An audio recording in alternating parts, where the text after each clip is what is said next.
Okay, so this is the final video.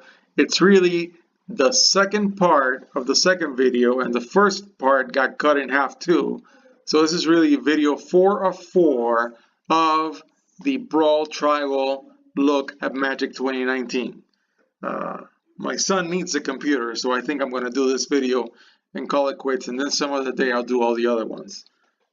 So let's have a little bit of fun with goblins. That's where I left off in the previous video, but as I do in every one of these installments, I talk in the video, I give a little intro in the video as if the person who is watching this video has not seen any of them, in which case, to you new person who hasn't seen any of the other videos that this is a playlist of, I would say this is number 4 of 4 videos in which I talk about building a bunch of tribal brawl decks once M19 comes out and Standard is at its biggest. I love big Standard.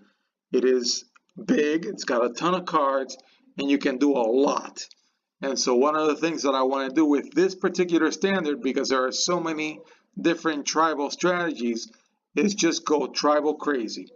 And part of that is M19. And so from Ixalan, I'm getting Pillar of Origins and Vanquish's Banner, and there are 2 out of my 36 non-land permanents that are going to be in each one of these Brawl decks. Again, there are other enablers, but I don't have Metallic Mimic online. Arcane Adaptation I'm not going to use. I'm going to use Radiant Destiny only when I have a white deck, and then I'm going to use Unclaimed Territory in every single one of these decks, because it's kind of like a poor man Cavern of Souls. Instead of giving your creatures, making them uncounterable, it just gives you 1 mana of any color for that tribe, and that's very good. You declare pirates when this thing lands, and if you're going to cast a pirate and you don't have the right mana, this thing's going to help you. So I think Unclaimed Territory is a great uncommon for what I want to do. I have discussed this in all the other videos. This is my table of tribal counts.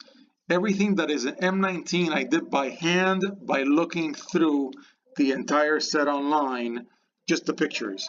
Everything that is not M19 is data that I got out of Gatherer. So I'm going to take it as correct.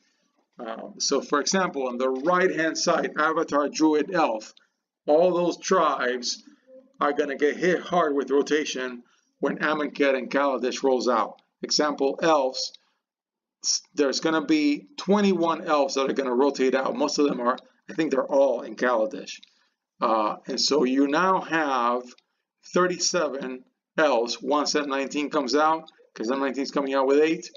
But in the fall, you're going to have 16 elves left, plus whatever comes out in the first Ravnica set and the other one. So this table does not capture all the new members of all these tribes you're going to get in the fall.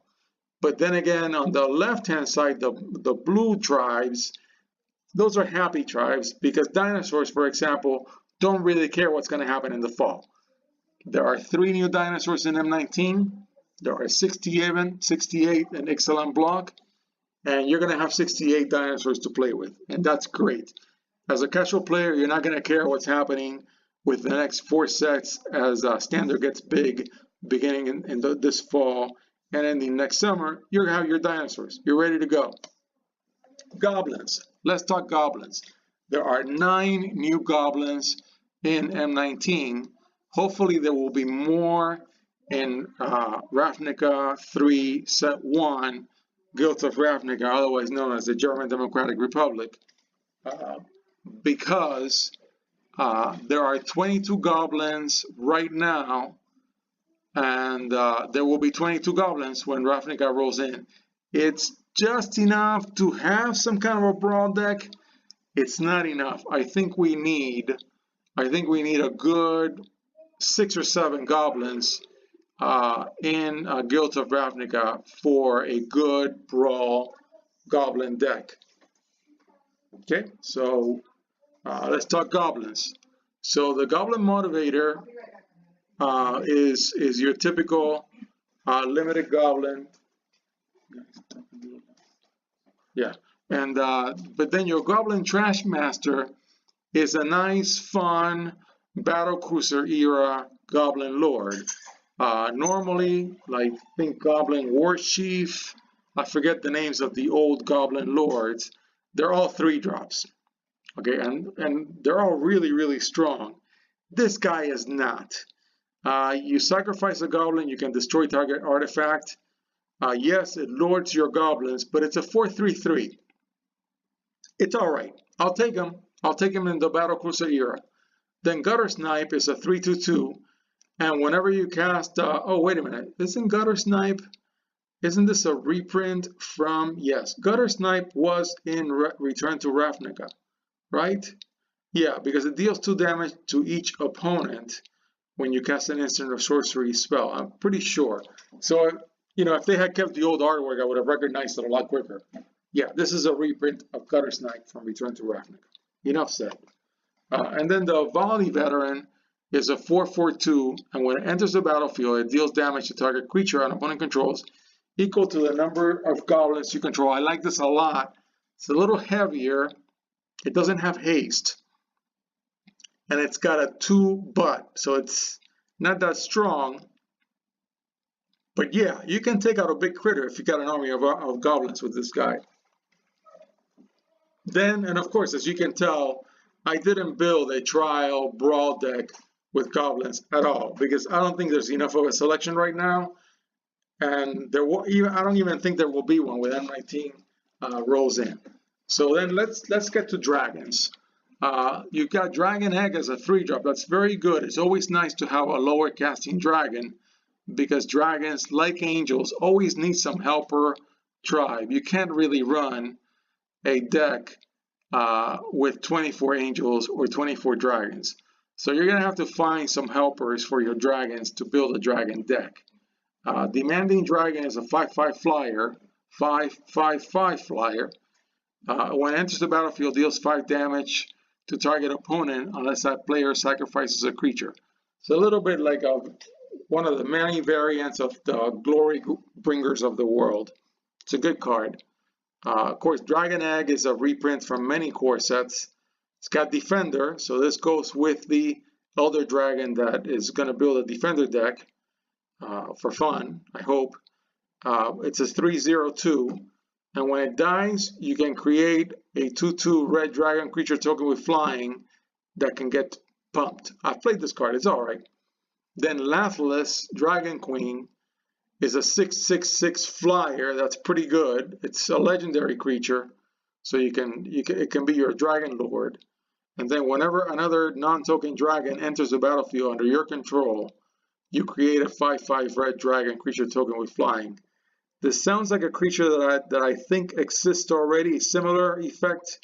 I know there is some dragon that pumps out 5/5 dragons. I'd have to look it up, but I think it's pretty good.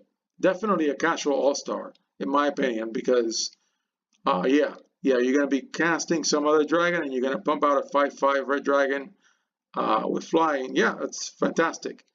And then with 1 red, you boost all your dragons. I think this is a pretty good card. Then, of course, Sarkhan Fireblood. I do not know, I mean, a 1 color planeswalker can be a stronger T-Bolt or can go nuts and become Liliana of the Veil.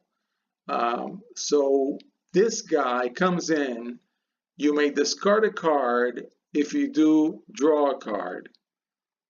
That's all right, but that's a little in T-Bolt territory. And then your plus, that's got another +1. Add 2 mana in any combination of colors, and you can cast dragons. T-Bolt has, if I remember, the second ability is like you get 2 red or something. And then the -7 is pretty strong. You create 4 5/5 dragons with flying. Yeah, the ultimate's pretty strong, but I would say this guy's coming in a little weak as a 3 loyalty. That's not putting your opponent in checkmate like Liliana of the Veil does. So we shall see what happens with Sarkhan. Then we've got a limited dragon, the Spark Tongue. It's a 5/3/3 flyer, and when it enters the battlefield, if you play an extra 2 red, it deals 3 damage to any target. That's a good limited thing. That's like a battle cruiser lightning bolt stapled on a limited dragon. It's all right. Volcanic Dragon is a reprint from the old core sets. 6/4/4 flyer with haste. Very simple. Great for new players. And of course, like I mentioned before in a previous video, the dragons get enablers. Thud, which is really a fling as sorcery, but only costs 1 instead of 2. Love the card. Then the Unsealing, fantastic. I already mentioned it in the previous video. I'm not going to read it. It's already there. But yeah, this is a really, really good enchantment in my opinion. As a 4-drop, you're going to get to play it. Then Split Flame is a 3-drop that deals 4 damage to target creature. And then whenever a dragon enters the battlefield under your control, if you play a red, you can return it from your graveyard to your hand. So it's a little repeatable in your dragon deck. It is not if you're not on dragons. That's all right. It's a rare. It's an instant. It's only a 3-drop. I'll take it. And then, of course, and we already discussed this guy, Draconic Disciple. It's one of. So now you're being basically told by this card, hey, maybe your enablers are going to be shamans or humans. They could be any tribe, and they may help you. So this guy, when you pay 7 and you tap it, you can create one of those 5/5 red dragon creature tokens with flying. And when you tap it, you can also have mana of any color. That's really good, because then you can go 3 color on your dragons, and this dude is your mana dork for that 3rd color. Okay, and you have other dragons in this set. So if you added white, you could go Naya dragons. If you added white, if you added black, you could play the Jund dragon. Yeah, so you could be on Jund or Naya with this guy. And then Dragon's Horde, a 3-drop artifact. Whenever a dragon enters the battlefield under your control, put a gold counter on this thing. Then when you remove a gold counter, you draw a card. And you can add 1 mana of any color. That's not bad. That is not bad in a dragon deck. Makes me want to go and crack a bunch of Dragons of Tarkir packs and see what happens. The cat. I already talked about them in a previous video. In this series, there's a cat deck in this set. It's constructed. There's no way you're going to be able to pull, a Brawl deck out of this thing. But there's definitely a very casual constructed cat deck. It may not be so casual if you use the Planeswalker, if you use Ajani. I'm going to go through the cats just because I already went through it in a different video, but you may not have seen it. I love Ajani's Primate. It gets big really quickly. It's whenever you gain any amount of life, you can put a counter on it. I've gotten this thing to be really big before. The Vanguard, if you control 3 or more creatures, it's +1/+1, and you gain 1 life at the beginning of combat. That's a little harder to pull off. And then the War Leader pumps out tokens when it attacks, 2 of them. And they have lifelink. It's all right. It's a 4/4/4. It doesn't do anything otherwise. So I think it's going to be a good creature. Nothing really outrageous. Ajani is a 4-drop Planeswalker. I already like that off the top. Put a +1/+1 counter on each up to 2 target creatures. Not as strong as one of the older core set Ajanis that would put a +1/+1 counter on all of your creatures. So this is kind of like a battle cruiser version of that Planeswalker. But it comes in as a 4/4, +1 it's 5. You may not need that many creatures to protect it.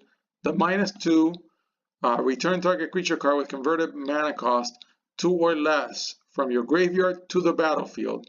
Yeah, you can save one of your little wieners that got dropped. And I have no idea why I put Ajani's Primate twice on this slide. I think I made a mistake. And then the emblem, you can create 3 1/1 white cat tokens at the beginning of your end step, of each end step. That's all right. That's all right. This is a good core set Ajani that is not going to go crazy. And I put in here Regal Caracal from Almond Cat because it's a 5/3/3, but it lords your cats, and when it enters the battlefield, it creates two 1/1 cats. I think there's a cat deck. I'm not sure how strong it's going to be. It doesn't feel like it's going to be super strong. There are 3 spirits. One of them is a pirate, but it doesn't really matter. So, and then Supreme Phantom is a flyer, and it's a Spirit Lord at 2. I really, really like this card. Tribal Lords at 2 are not Battle Cruiser. Definitely not Battle Cruiser. I think this card is fantastic. And then the Cleric, you sack it and you mess up somebody's reanimation game. So exile all cards from target player's graveyard. That's pretty good, and it's a flyer. I think both are great, the Cleric and the Phantom, but I think the Phantom is fantastic. No pun intended. Then your Angel Suite. Resplendent Angel is your Mythic Angel. And I think you're going to want to put it in some kind of like a mega life gain deck so you can pump out those tokens, because at the beginning of each end step, if you gain 5 or more life this turn, you get a 4/4 White Angel creature token. And then for 3 white, this thing gets +2/+2 and gains lifelink. It's not that strong, but it's a 3-drop angels. 3-drop angels are very rare. Most angels are 4 drops, 5 drops, and greater. So I think this is a really, really strong angel. And then Herald of Faith is a 5/4/3 flyer, and when it attacks you gain 2 life. That's a limited play. The Dawn Angel, 5/3/3 flyer, enters the battlefield. Creatures you control get +1/+1 and vigilance until end of turn. Very nice common. Still a common, still kind of like a limited card, but I like it. I like that boost, that +1/+1 boost. And I did make an angel deck. It's white-green because Chalet has green in the box. For 4 green, you put a +1/+1 counter on each creature you control. So it's a white-green angel deck. Doesn't really have that many angels. I'm going to try it out, see what happens. I even have the Benelish Marshal that for 3 white gives all your other creatures +1/+1. I'm going to try it out, see what happens. I put Anointed Procession in it too, because I'm doing a bunch of token generation and going wide with Akitra. We'll see. Then I think that's it. So I'm done with my tribes. Again, this is the tribe counts again. If you want to look at them again, I'm giving you little screenshots of all the decks. And then there's a Valduk deck that I'll talk about very briefly at the end. It doesn't fit the tribal strategy, but it is a Brawl deck. I have played it and it is fantastic. So I'm going to roll it in for you guys. You can stop the video and look at the deck. I'm not going to talk about it. The basic theme of the deck is very, very simple. I mean, a dog can build this deck. Maybe I'm a dog. You drop equipment and auras on Valduk. It pumps out tokens. You've got Fling in the deck. You fling one of the tokens. Champion of the Flame also gets boosted by any auras or equipment. So if you are not able to cast Valduk or Valduk gets killed, you got Champion. And even if you don't, you've got critters. You've got other critters. And then you've got damage. So it's a mono red deck. And you've got a Dragon and Glory Bringer and a Phoenix and Heart Piercer Manticore. And the Goblin Shane Warder from Dominaria. You've got some muscle in the background in case Valduk does not play out. M19 is coming out with 2 artifact equipment that I would use in this deck. I think I'm already set with this deck. I don't think it's going to need to be changed, but I'm putting it here for the sake of completion. So Rogue's Gloves is a 2-drop, equip 2. When it deals damage, combat damage to a player, you draw a card. The Marauder's Axe is a 2-drop, equip 2, gives +2/+0. And we're done. Thank you. And this is the end of the Brawl Tribal videos. There are 4 of them. And I got to go with the computer. So when I get it again, I'll do the parts 3, 4, and 5, which is really going to get renumbered. It's going to be videos 5, 6, and 7, hoping that none of those three I have to clip, because I don't want to go over 20, 30 minutes. Thank you. I hope you enjoyed these videos.